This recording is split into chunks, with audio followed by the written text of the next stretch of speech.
Good morning, y'all. Daily devotional, the word for you today.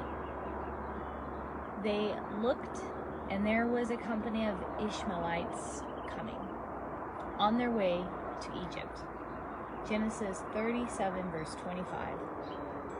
The grandfather's mistake became the grandson's miracle.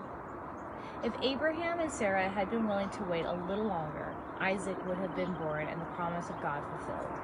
But they became impatient, and as a result, Ishmael was born. One of the names given to God in Scripture is Redeemer, because He can redeem our mistakes and turn them into learning experiences. He can turn the mess you make into the miracle you need. It took 3 generations, but God turned the mess Abraham made into the miracle of deliverance Joseph needed. Joseph's destiny was to be ruler of Egypt and save his family, and the world in time of famine. But because his brothers resisted him, they sold him as a slave to a company of Ishmaelites. These were the descendants of Ishmael, who was born to Abraham and Hagar, Sarah's maid. And where were these Ishmaelites going? To Egypt. Then they lifted their eyes and looked, and there was a company of Ishmaelites coming from Gilead with their camels, bearing spices, balm, and myrrh, on their way to carry them down to Egypt.